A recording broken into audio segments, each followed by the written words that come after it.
கார்த்திக் ரேவதி சீரியல்ல என்ன நடக்க போகுதுன்னு பார்க்கலாம். வாங்க வீடியோக்குள்ள போலாம். சாமுண்டீஸ்வரி அப்படியே கால் மேல கால் போட்டு ஊஞ்சல் ஆடிட்டு வந்திருக்காங்க. அப்ப ரேவதி வர்றாங்க. அப்ப யோசிச்சுட்டே இருக்காங்க சாமுண்டீஸ்வரி. ரேவதி கிட்ட பேச்சு கொடுத்து அந்த பத்தி தெரிஞ்சுக்கலாம் அப்படின்னு நினைச்ச சாமுண்டீஸ்வரி ரேவதி கிட்ட அப்படியே மெல்ல மெல்ல பேச்சு கொடுக்குறாங்க. அம்மாடி ரேவதி இங்க வா அப்படின்னு கூப்பிட்டது. என்னம்மா எனக்கு ஆஃபீஸ்க்கு நேரம் ஆச்சுங்கிறாங்க. பரவாயில்லம்மா, நானும் அந்த வழியாக தான் போறேன், நான் உன்னை கூட்டிட்டு போறேன். ஆமா, இவ்வளவு தூரம் நம்மளை மதிச்சு நம்ம வீட்டுக்கு வந்த எம்டியை என்னால் பார்க்க முடியலையேன்னு வருத்தமா இருக்கு ரேவதிங்கிறாங்க. அம்மா அதை பற்றியெல்லாம் நீங்கள் கவலைப்படாதீங்க, இன்னொரு நாள் கூப்பிட்டு விருந்து வச்சா அப்போ அந்த அன்னைக்கு அவர் வருவார்ல, அந்த அன்னைக்கு நீங்கள் பார்க்கலாமா அப்படின்னு சொல்கிறோமோ. சரி பரவாயில்ல ரேவதி, இன்னொரு நாள் பார்த்துக்கிட்டா போச்சு. ஆமாம், அவரோட குணநலத்தை பற்றி என்கிட்ட கொஞ்சம் சொல்ல, நான் கேட்டு தெரிஞ்சுக்கிறேங்கிறாங்க சாமுண்டேஸ்வரி. அப்போ வரிவரியா ரேவதி கார்த்தியை பற்றி புகழ்ந்துகிட்டு இருக்காங்க. இது எல்லாம் கேட்ட சாமுண்டேஸ்வரிக்கு அப்படியே அவங்க சொல்கிறதெல்லாம் அந்த கார்த்தியாக தான் இருக்கும் அப்படின்னே தான் மைண்டில் ஓடிட்டு இருக்கு. ரேவதி சொல்கிறது எல்லாம் வச்சு பார்த்தா கண்டிப்பாக அந்த கார்த்தி பையில தான் வந்திருப்பான் போல இருக்கே அப்படின்னு சொல்லி சந்தேகம் இன்னும் வலுவாகுது சாமுண்டீஸ்வரிக்கு. ஆரம்பத்தில் இவ ஆஃபீஸ் போகலின்னு சொன்னா, இவளையே சரி கட்டி மறுபடியும் ஆஃபீஸ் வர வச்சிருக்கானா? ஒருவேளை அந்த கார்த்தி பையிலா தான் இருக்குமா?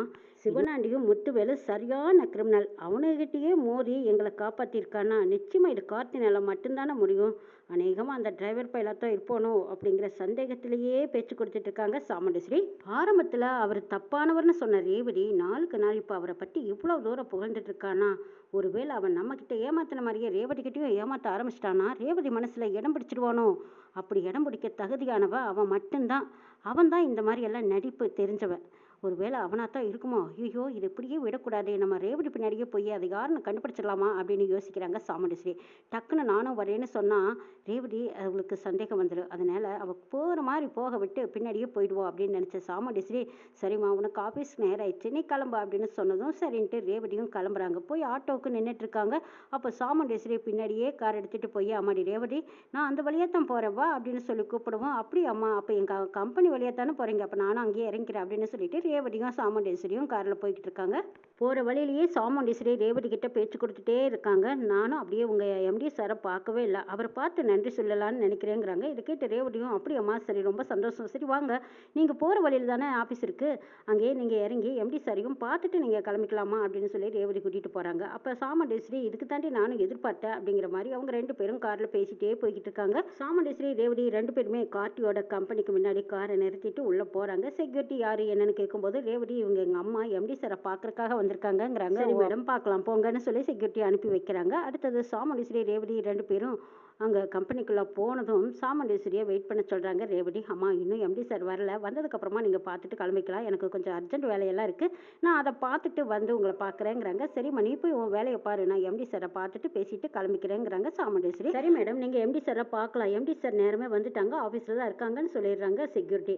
அதுக்கப்புறம் ரேவதியும் சாமுண்டீஸ்வரியும் போகிறாங்க. அம்மா நீங்கள் வெயிட் பண்ணுங்கள், நான் போய் எம்டி சார் கிட்ட நீங்கள் வந்திருக்கிற விஷயத்த சொல்கிறேன், அதுக்கப்புறம் நீங்கள் போய் பார்க்கலான்னு ரேவதி சொல்கிறாங்க. சரிம்மா நான் வெயிட் பண்ணுறேன் அப்படிங்கிறாங்க சாமுண்டீஸ்வரி. வெளியில் உட்காந்துட்டு இருக்காங்க. அப்போ ரேவதி போய் சார் உள்ளே வரலாமான்னு கேட்குறாங்க. ரேவதி வாங்க, ஏன் லேட்டு அப்படின்னு கேட்கும்போது அம்மா வந்திருக்காங்கன்னு சொல்கிறாங்க. இது கேட்டதும் கார்த்திக்கு தூக்கி வரப்படுது. எது உங்கள் அம்மா வந்திருக்காங்களாங்கிறாங்க. ஆமாம் சார், அன்றைக்கி நீங்கள் எங்கள் வீட்டுக்கு வந்தபோது அம்மா உங்களை பார்க்கலேன்னு வருத்தப்பட்டாங்க, அதான் இன்றைக்கி நேராக உங்களை பார்த்து அதுவும் எங்கள் உயிரை காப்பாற்றிருக்கீங்கன்னு நன்றி சொல்கிறதுக்காகவே வந்திருக்காங்கங்கிறாங்க. இது கேட்டு கார்த்தி ஓ அப்படியா, சரி சரி ரேவதி நீங்கள் வெயிட் பண்ணுங்கள், எனக்கு ஒரு 10 நிமிஷம் மீட்டிங் இருக்குது, அதை முடிச்சுட்டு நான் அவங்கள பார்க்கட்டுமாங்கிறாங்க. சரி சார் அப்படியே பாருங்கள், எனக்கு கொஞ்சம் வேலை இருக்குது, நான் முடிச்சுட்டு வந்துடுறேன்னு சொல்லிட்டு ரேவதி வெளியில் வராங்க. வந்ததும் சாமுண்டீஸ்வரி கிட்ட அம்மா எம்டி சார் கிட்ட நான் சொல்லிட்டேன், ஒரு 10 நிமிஷம் கழிச்சு நீங்கள் போய் அவரை பார்க்கலாங்கிறாங்க. சரிம்மா அவர் கூப்பிட்டு வரல, நான் போய் பார்த்துக்கிறேன் அப்படின்னு சொல்லிட்டு நம்ம சாமுண்டீஸ்வரியும் வெயிட் பண்ணிட்டு இருக்காங்க. ரேவதிக்கு நிறைய ஃபைலெல்லாம் கொடுத்து வேறதுக்கும் கூட நேரம் இல்லாத அளவுக்கு ஃபைலை கொடுத்து வேலையை பார்க்க சொல்கிறாங்க பிரியா. ரேவதியும் வேறு வழியே இல்லாமல் ஐயோ இன்றைக்கியாவது கொஞ்சம் நேரமே வேலையை முடிச்சிடணும் அப்படின்ட்டு அந்த ஃபைலெல்லாம் எடுத்து வச்சு அவங்க மும்முரமாக பார்த்துட்டு இருக்காங்க. சாமுண்டீஸ்வரி ரேவதியை பார்க்குறாங்க, எவ்வளோ அழகாக வேலை பார்க்குறா, சரி படித்த பொண்ணுன்னா படித்த பொண்ணு தான், அவள் ஆசைப்படி வேலை பார்க்கட்டும் அப்படின்னு இவங்களும் வெயிட் பண்ணிட்டு இருக்காங்க. கார்த்தி சார் கூப்பிடுவாருன்னு எதிர்பார்த்துட்டு இருக்காங்க சாமுண்டீஸ்வரி.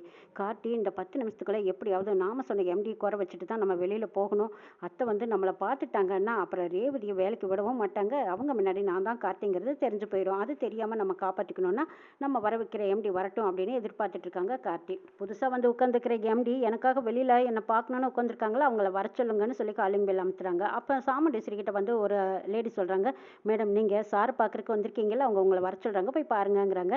அப்போது சாமுண்டீஸ்வரி ரேவதி கிட்ட சொல்லிவிட்டு அம்மாடி ரேவதி எம்டி என்னை கூப்பிட்றாரு, நான் போய் பார்த்துட்டு வரட்டுமாங்கிறாங்க. சரிம்மா போய் பார்த்துட்டு வாங்க, எனக்கு கொஞ்சம் வேலை இருக்குது, நான் முடிக்கணுமா, நீங்கள் போய் பாருங்கங்கிறாங்க. சரிம்மா நீ உன் வேலையை பாரு அப்படின்னு சொல்லி சாமுண்டீஸ்வரி கார்த்தி இருக்கிற அப்படின்குள்ளே வராங்க. வந்து பார்த்தா அடடா நான் நினச்ச கார்த்தி இவ இல்லையே, இது வேற கார்த்தி. இந்த எம்டி தான் இங்கே இருக்காரா? இந்த எம்டிவா இவ்வளோ தூரம் புகழ்றா? பார்க்கறக்கு அவ்வளோ ஒன்றும் பந்தாவா இல்லை. ரேவதி சொல்கிற அளவுக்கு அவ்வளோ ஒன்றும் பர்சனாலிட்டியோ இல்லை திறமைசாலியோ அந்த மாதிரியும் காணுமே.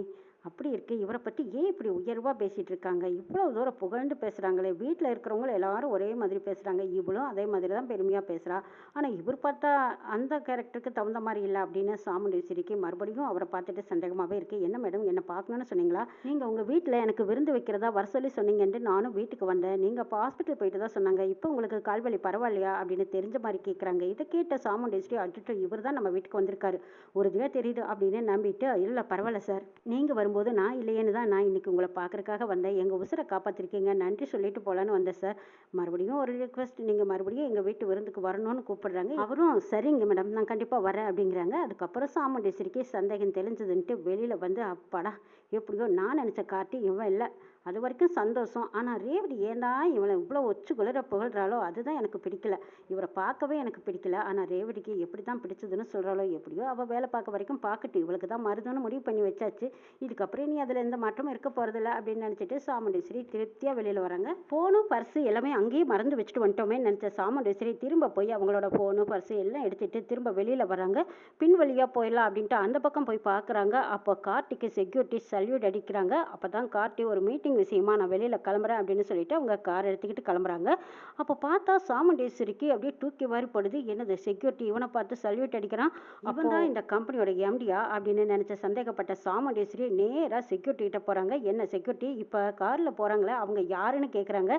என்ன மேடம் இப்படி கேட்குறீங்க, அவரை பார்க்கறதுக்கு தானே நீங்கள் வந்தீங்க, அவர் தான் இந்த கம்பெனியோட எம்டி, இது கூட தெரியாமையா நீங்கள் அவரை பார்க்கறக்கு வந்தீங்க அப்படின்னு சொல்லி செக்யூரிட்டி உண்மையை உடச்சிட்றாரு. இதை கேட்ட சாமுண்டீஸ்வரிக்கு தூக்கி வாரி போடுது. அப்போ என்ன ஏமாத்திட்டானா, ஆள் மாறாட்டமாக பண்ணுனா, அவனுக்கு இதே பொழப்பா வச்சிருப்பான் போல இருக்கு. எப்போ பார்த்தாலும் ஏமாற்றி ஏமாற்றி நம்மளை முட்டாளாக்கிட்டே இருக்கானே, இன்னைக்கு நான் விட போகிறதா இல்லை அப்படின்னு நினச்ச சாமுண்டீஸ்வரி கார்த்திக்கு பின்னாடியே காரை வெகு வேகமாக விட்டுட்டு போயிட்டே இருக்காங்க. அப்படிங்கிற பேரில் வேறு யாரையோ உட்கார வச்சுட்டு இவன் தான் என்ன ஏமாத்திருக்கான், ஆள் மாறாட்டம் பண்ணின இவனை நம்ம சும்மாவே விடக்கூடாது அப்படின்னு நினச்ச சாமுண்டீஸ்வரி கார்த்தி எங்கே போகிறாங்களோ அங்கேயே பின்னாடி போய்கிட்டு இருக்காங்க. ஆனால் கார்த்தி போகிற கம்பெனியை பார்த்ததும் அப்படியே வாய்ப்பிழந்து நிற்கிறாங்க சாமுண்டீஸ்வரி.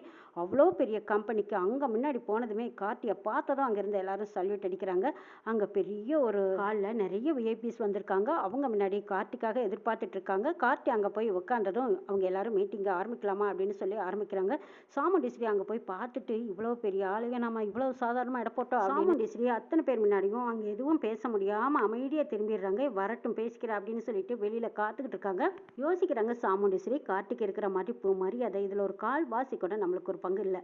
ஆனால் அப்படிப்பட்ட இவ்வளோ பெரிய ஆளை நம்ம வேண்டான்னு உதாசீனப்படுத்துறது சரியா இருக்குமா இல்லை தப்பா இருக்குமா? இல்லை இல்லை, இவன் என்கிட்ட போய் பேசிட்டானால இதுக்கப்புறமா இவனை நம்ம மதிக்கவே கூடாது. எவ்வளவு பெரிய பணக்காரனா வேணாலும் இருக்கட்டும், ஆனால் நம்ம ரேவதியும் இவனையும் நம்ம பிரிச்சே ஆகணும்.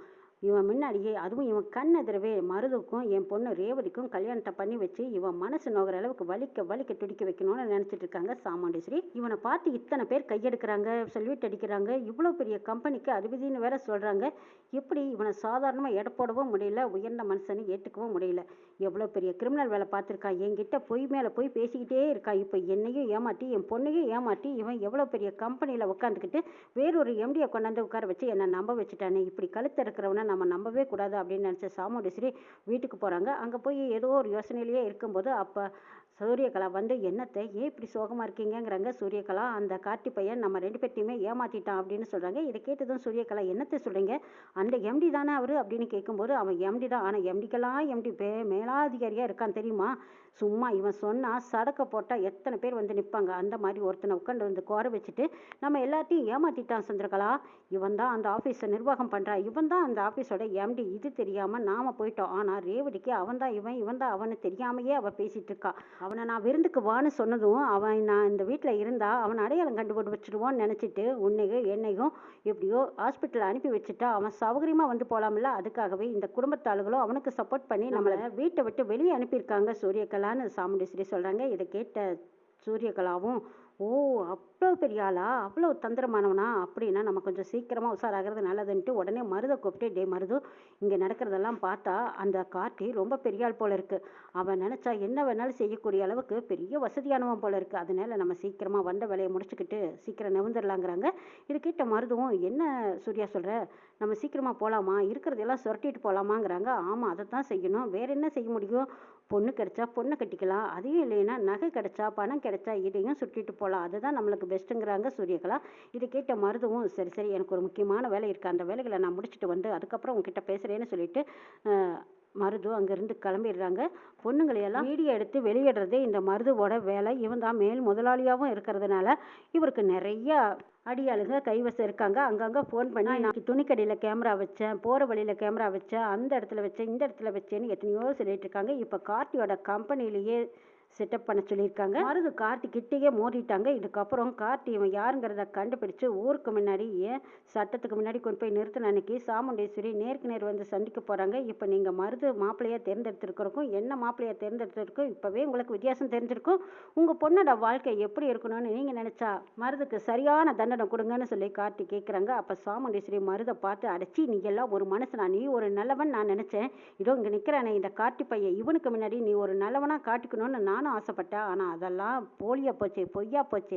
நீ இவ்வளோ பெரிய கேப் மாதிரியா இருப்பேன்னு நான் நினச்சி கூட பார்க்கல. நல்ல வேலை என் பொண்ணோட வாழ்க்கையை காப்பாற்றப்பட்டதுன்னு சொல்லிட்டு வராங்க சாமுண்டேஸ்வரி.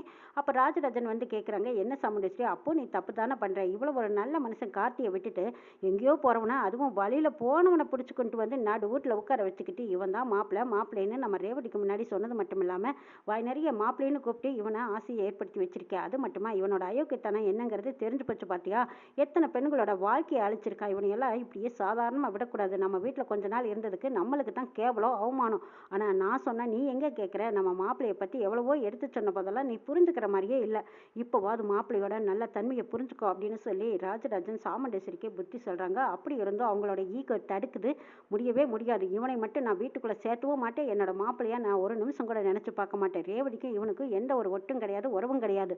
இப்படி சாமுண்டேஸ்வரி சொல்லும்போது அப்போ ரேவதி சொல்கிறாங்க, ஏமா நல்லவரை கண்டா உங்களுக்கு பிடிக்காதா, அவர் குணம் எனக்கு பிடிச்சிருக்கு, அவரோட நன்னடத்தையும் எனக்கு பிடிச்சிருக்கு, அவரை கல்யாணம் பண்ணிக்கிறதுக்கு கொடுத்து வச்சிருக்கணும், அவர் மாதிரி ஒரு மாப்பிள்ளை கிடைக்க நான் கொடுத்து வச்சிருக்கணுமா, நான் கல்யாணம்னு ஒன்று பண்ணிக்கிட்டா கார்த்தியை தான் பண்ணிக்குவேன் அப்படின்னு சொல்லி ரேவதி சொல்கிறாங்க. ரேவதி வாயால் இப்படி ஒரு வார்த்தையை கேள்விப்பட்டதும் சாமுண்டேஸ்வரி வானத்துக்கும் பூமிக்கும் குதிக்கிறாங்க. என்னடி ரேவதி நினச்சிட்டு இருக்க, ஏதோ வேலைக்கு போகிறேன்னு ஆசைப்பட்டேன், சரி போயிட்டு வா அப்படின்னு நானும் அனுப்பிச்சி வச்சேன், நீ என்னடானா போன இடத்துல இந்த கார்த்தி பையில பார்த்து காதல் பண்ணிட்டு வரியா, இங்கே பாரு காதலும் கிடையாது கத்திரிக்காயும் கிடையாது, அவனை நீ விரும்புகிறேன்னு நினச்சா அப்போவே நீ மறந்துடு, உனக்கு இவனை நான் கல்யாணம் பண்ணி வைக்கவே மாட்டேங்கிறாங்க. அப்போ தான் ரேவதி கேட்குறாங்க, ஏமா ஒருவேளை அவருக்கு எனக்கும் கல்யாணம் நடந்திருக்கும், அவரை பார்க்கும்போதெல்லாம் ஏதோ ரொம்ப நாள் பழகின மாதிரியே என் மனசுக்கு தோணுதுமா, அதுதான் ஏன்னு தெரியல, என்ன காரணம்னு எனக்கு தெரியாது, ஆனால் அவரை பார்க்கும்போது எனக்கு அவர் கூட சேர்ந்து வாழணும்னு ஆசையாக இருக்குன்னு ரேவதி தன் விருப்பத்தை சொல்லிடுறாங்க. இதை கேட்டு சாமுண்டேஸ்வரி அதிர்ச்சி அடைஞ்சு தாம் தூம்னு கொதிக்கிறாங்க. என்ன நடக்குன்னு நாளை பார்க்கலாம்.